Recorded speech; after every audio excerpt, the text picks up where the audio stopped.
අපේ ජීවිතවල කොතේකුත් ඇති මෝඩකම් කරගත් අවස්ථා. බොහෝ වෙලාවට ඒ හරියට කල්පනා කරගන්න බැරි වුණ නිසා. එහෙම නැත්නම් ඇසුරු කරන අයගේ පෙළඹවීමක් නිසා. එහෙමත් නැත්නම් කලබලේ නිසා. කොහොම වුණත් ඒ හැම මෝඩකමකටම පස්සේ මට මේක කලින් තේරුම් ගත්තා නම් හදාගන්න තිබුණා කියලා ඔබ හැම කෙනෙකුටම හිතිලා ඇති.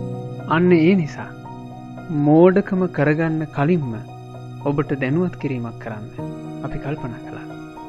අප්‍රේල් 1 වෙනිදා එදාට බොරු කිව්වට පව් සිද්ධ වෙන්නේ නැහැ. විහිළුවකට බොරුවක් කියලා රැවට්ටුවාට පව් නෑ කියලා. විහිළුවක් කරලා බොරුවක් කියන්නේ විනෝදෙටනේ කියලා. මහ බොරුවක් ඔයාලට තහන්න ලැබිලා ඇති. ඒ බොරුවට ඔබ රැවටෙන්න එපා. බොරු කීම කියන්නේ ඊටාම ලාමක දෙයක්.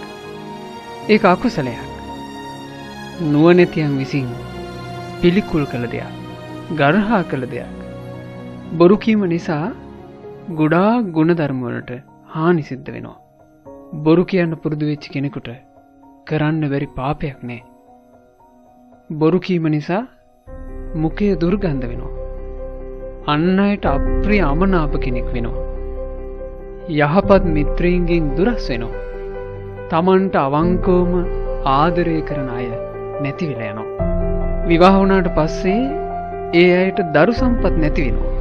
ඒ වගේම බොරුවෙන් අන් අයව රවටන කෙනාට පෙරලා ලැබෙන්නේ රැවටීමමයි.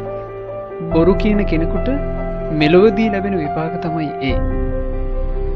ඒ වගේම බොරු කීම නිසා පරලොව දුගතියේ තමයි උපදින්න සිද්ධ වෙන්නේ. මාළුන් වගේ දිවක් නැති සත්තු වෙලා, සර්පීන් වගේ දිව දෙකක් ඇති සතුන් වෙලා, හඩක් නිකුත් කරන්න බැරි සතුන් වෙලා බොරු කියන අය උපදිනවා. කුසගිනි පිපාස බලවත් ඇති ප්‍රේතයන් අතරේ උපදිනවා. ඊතා දරුණු දුක් ඇති නිරේ උපදිනවා.